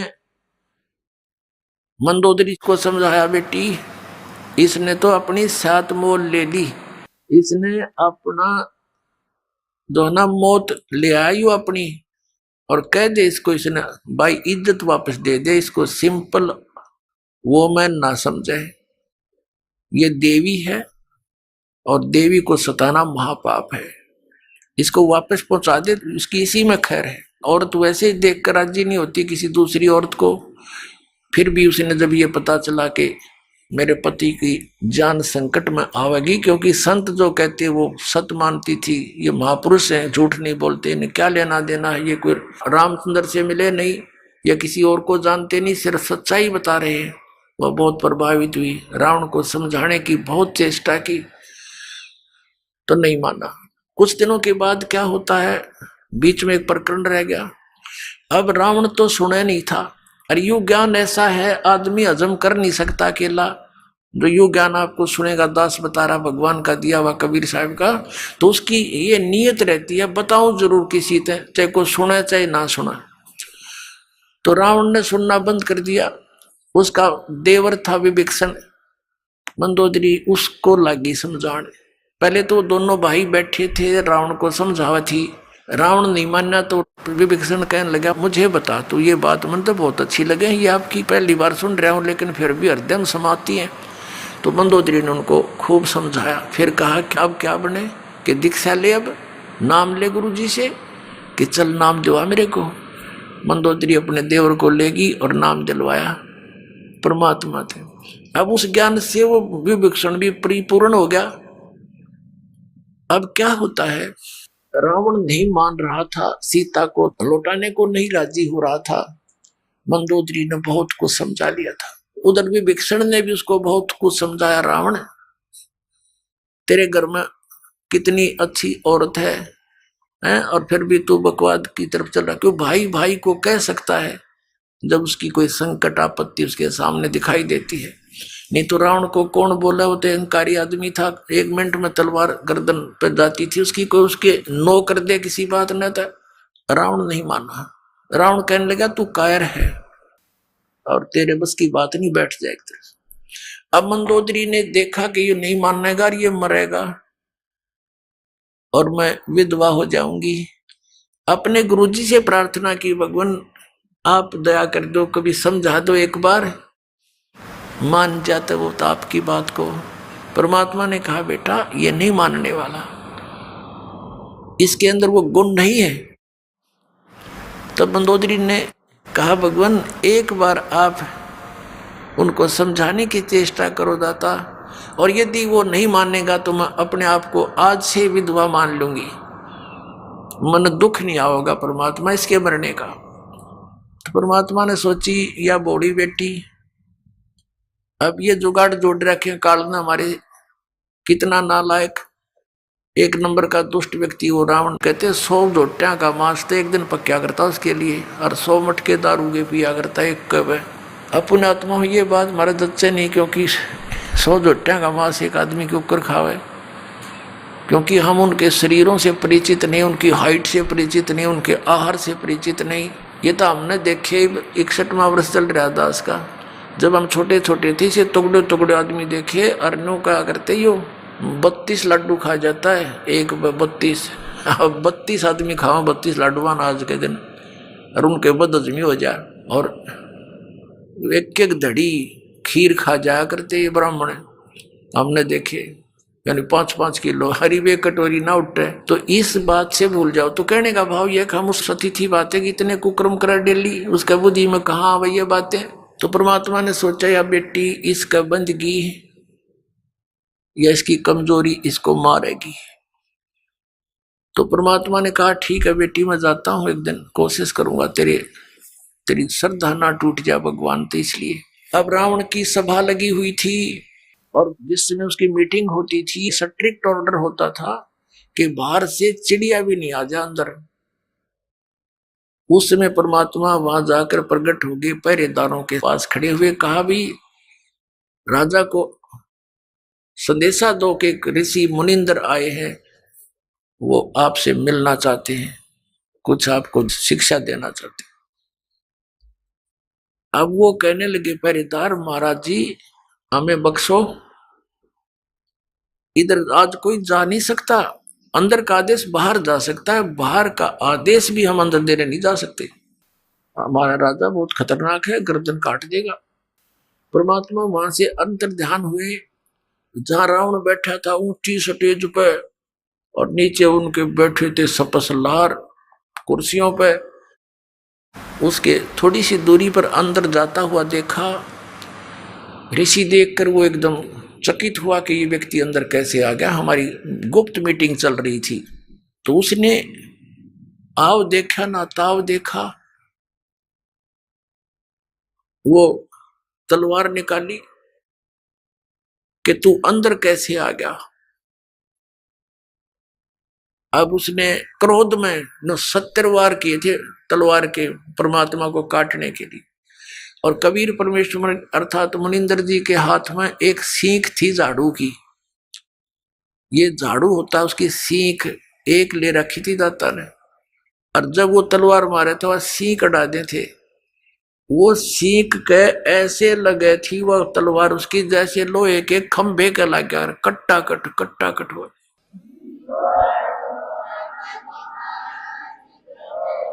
जब रावण के पसीने आ लिए, जब वो थक के खड़ा हो गया, कहने लगा तू अंदर कैसे आ गया। परमात्मा बोले तेरे ब्याह सीख तक कटी नहीं, तू मुझे मारेगा। रावण बोला उनको बुलाओ पहरेदारों को, उनको कत्ल करूंगा। परमात्मा बोले उनका दोष नहीं है, उन्होंने तो मुझे मना कर दिया था संदेश भी देने के लिए। फिर परमात्मा से पूछा रावण ने तू आया कैसे अंदर, कि ऐसे आ गया, अंतर ध्यान हो गए और फिर प्रकट हो गए। रावण के सामने से एकदम अंतर ध्यान हो गए और फिर प्रकट हो गए कि मैं उनको आता दिखाई नहीं दिया, मैं ऐसे आ गया। अब वो दुष्ट आत्मा फिर भी ना समझाई वो कौन है तेरे सामने, कहने लगा देखो तू जा यहां से, तू आया किस लिए है, बता तेरी बात क्या है। तो परमात्मा ने कहा कि रावण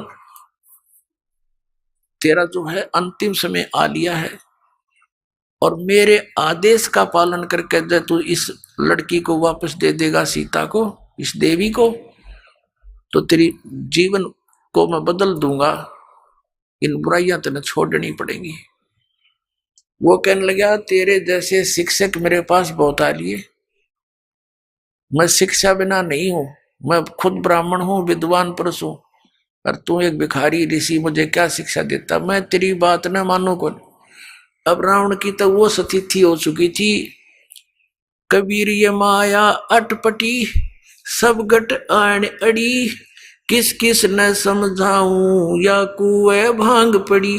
एक बूढ़ा व्यक्ति शराब पिए खड़ा था और नो अल्लाह उसका डोगा गिर गया जमीन पे, वो डंडा ले रखा था, वो गिर गया। एक जेंटलमैन आया, वो कहने लगा बुजुर्ग ताऊ जी तो यह शराब क्यों पिया करो आप, देख सारा शरीर कांप रहा आपका, और डोगा भी ना उठता। नो बोला रे डोगा दे दे, तो कहने लगा शराब ना पिया करे। नो बोला रे शिक्षा बिना ना रह रहा तो देना होता दे डोगा, ना जा तू अपना काम कर। नो बोला तेरे प्रवचनों बिना कच्चा ना रह रहा, तेरे कैसे बहुत मिल लिया, मैंने ये बात कहनी है, दारू ना पिया करे, धने यो डोगा पकड़ाना हो तो उठा देना, चल तू अपना काम कर। तो रावण ने तो भाई इतनी पी रखी थी इस काल की भांग। परमात्मा से कहा कि तेरी बात मानू ना कति, तू जा चाहे मत जा, क्यों देख लिया मारे तो मरता ना, सारे कुक्रम करके देख लिए और फिर भी नूना माना, ये कौन है। तो परमात्मा कहते हैं आपको इस काल ने अंधा कर दिया, इस झूठे सुख को सुख है ये मान रहा मनमोद, ये सकल जबीना काल का कुछ मुख में कुछ गोद। और उस मीटिंग में विभीषण भी उपस्थित था।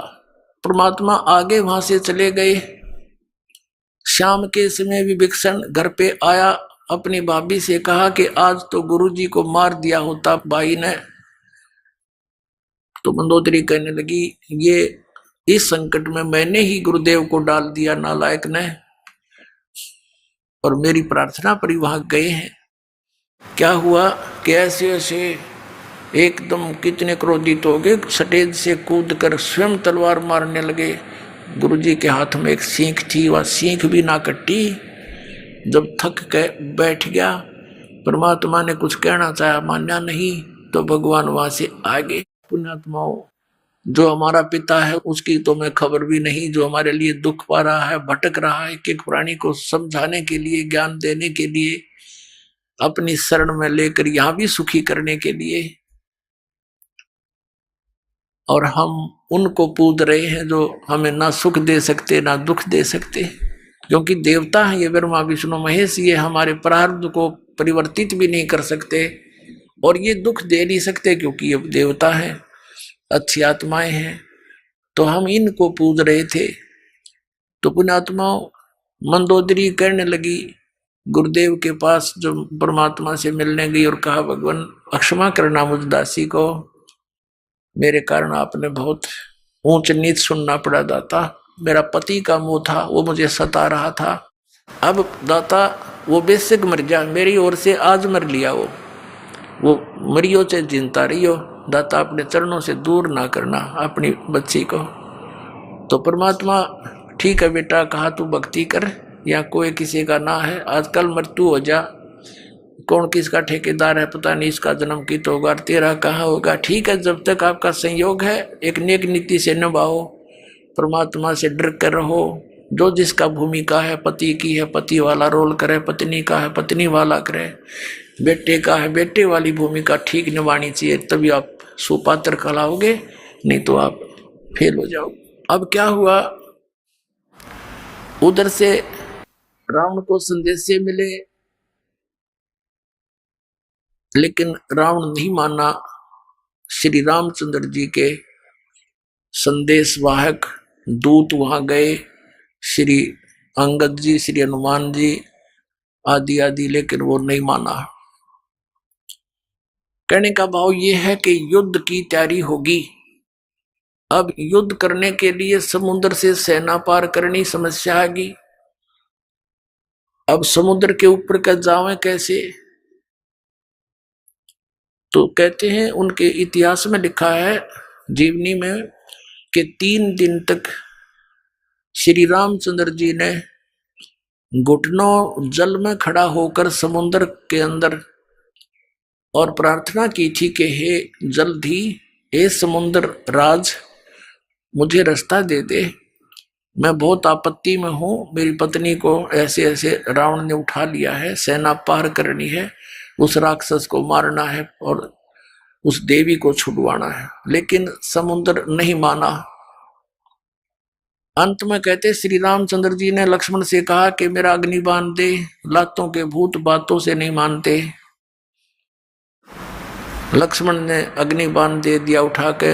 रामचंद्र जी ने जो ही वो बाण साधा समुद्र को फूकने के लिए, उसमें लपटें निकलने लगी। उसी समय एक ब्राह्मण रूप बनाकर समुद्र प्रकट हो गया और कहा, भगवान यदि आप मुझे जला भी दोगे, आप फिर भी नहीं जा सकते, खंडर हो जाएगा, इसमें जाओगे क्यों करे, ये तो कुआं हो जाएगा जेरा, और ना जाने कितने जीव मरेंगे, आप पाप के भागी हो जाओगे। ऐसा काम करो भगवान, मेरी मर्यादा भी बनी रहे और आपका काम भी हो जा, सर्प भी मर जाए, लाठी भी ना टूटे। तो श्री रामचंद्र जी ने कहा, वो बता क्या उपाय है फिर, कि आपकी सेना में नल और नील नाम के 2 सैनिक आपके भक्त हैं। क्योंकि उस समय आसपास के सारे ही भगत सारे इकट्ठे हो गए थे रामचंद्र जी के गेला में। इस पर आपत्ति आ गई और एक निकम्मा आदमी उसकी पत्नी ठा ले गया। उधर से शिवलोक से भी काफी गण आए थे, भगवान शिव ने भेजे थे, तो हम बहुत इकट्ठे हो गए थे। तो नल और नील को बुलाया गया।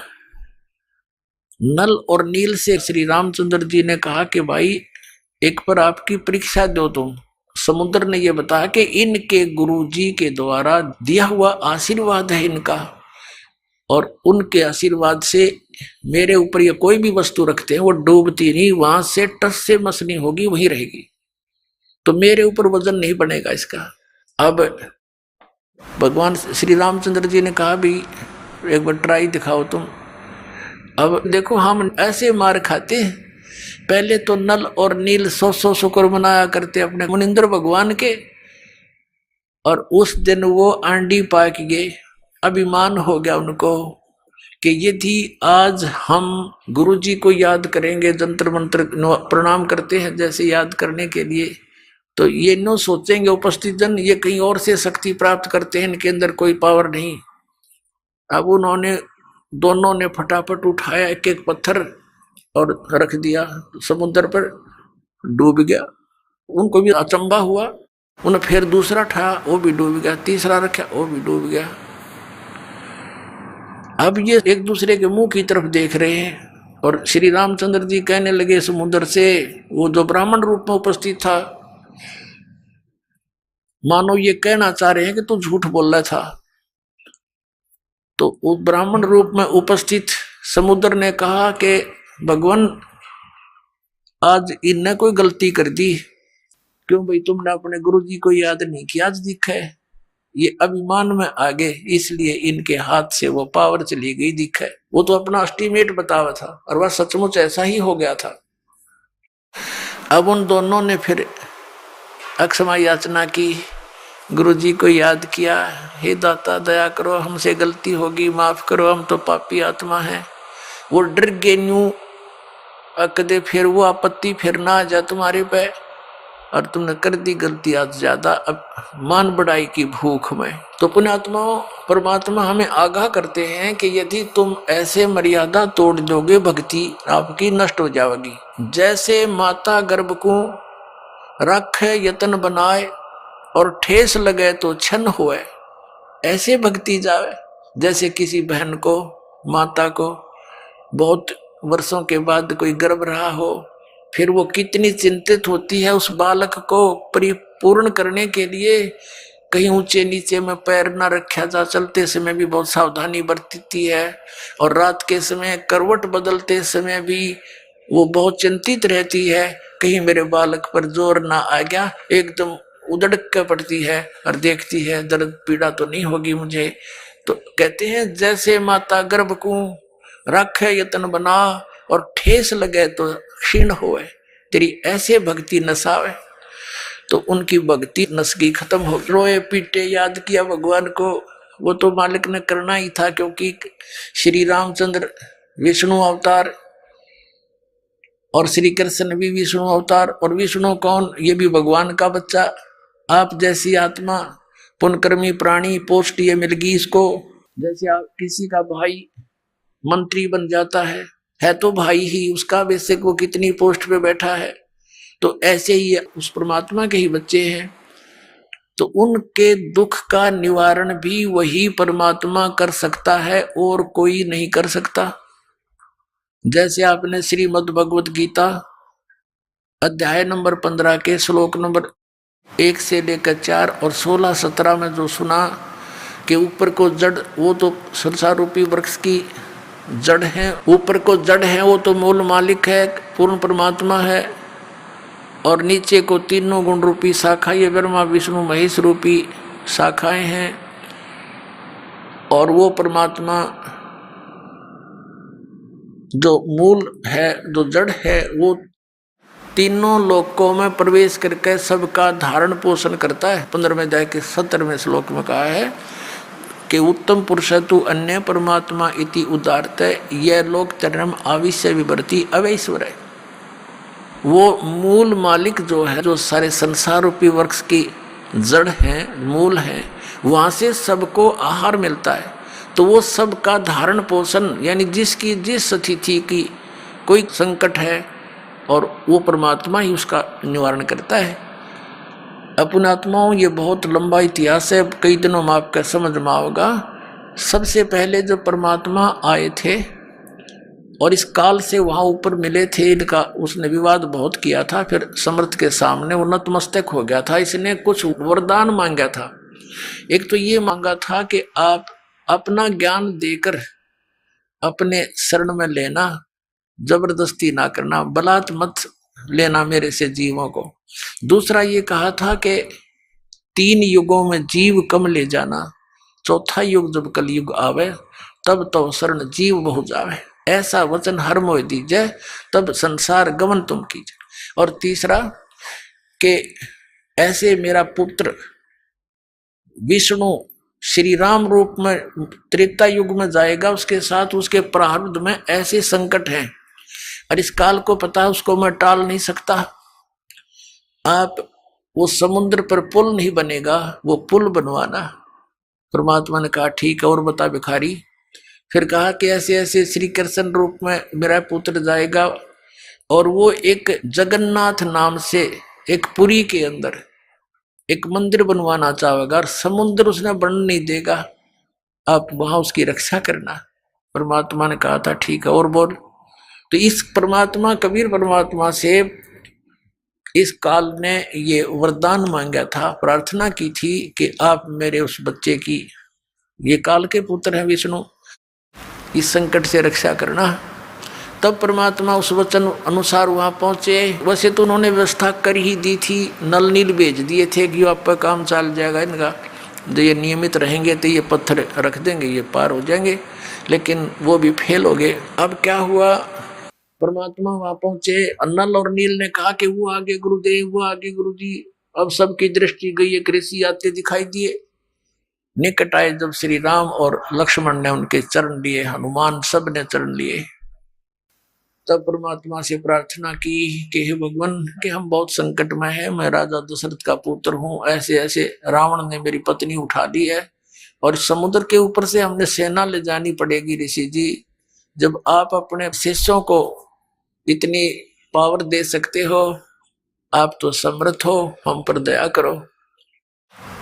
आज आपके इन बच्चों के, आपके शिष्यों के हाथ में वो शक्ति रही नहीं। परमात्मा ने कहा अब इनके हाथ में रहेगी भी नहीं, क्योंकि इन्होंने आज एक भयंकर गलती कर ली, अपने आप में प्रभु मान लिया, भगवान को भूल गए ये। तब श्री राम ने कहा भगवान अब मेरा क्या होगा। तब परमात्मा ने कहा कि ठीक है, करता हूं व्यवस्था। एक डंडी ले रखी थी परमात्मा ने, डोगा सोटी, कहा कि मैं ये रेखा लगाता जाऊंगा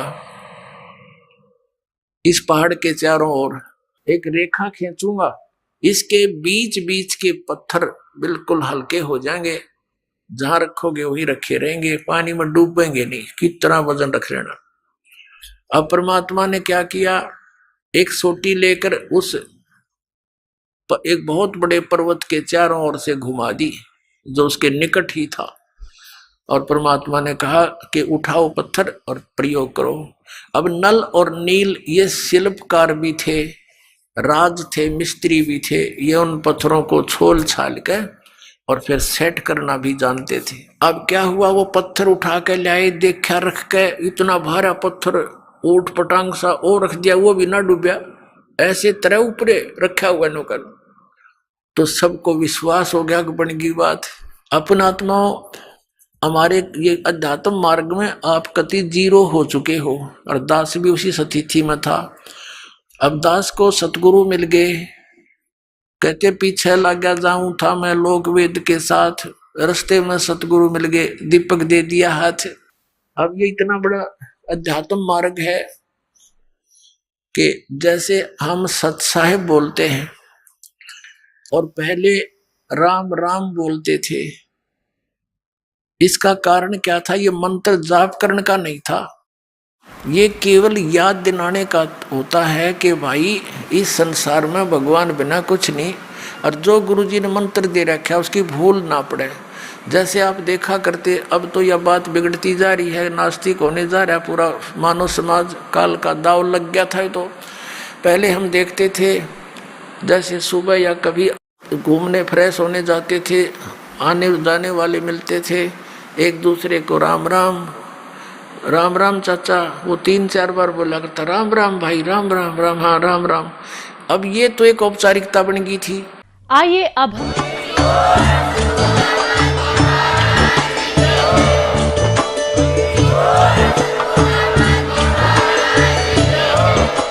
अगर आप ये वीडियो YouTube पर देख रहे हैं तो हमारे चैनल को सब्सक्राइब करें और बेल आइकन को दबाना ना भूलें। अगर आप Facebook पर ये वीडियो देख रहे हैं तो हमारे पेज को लाइक करें।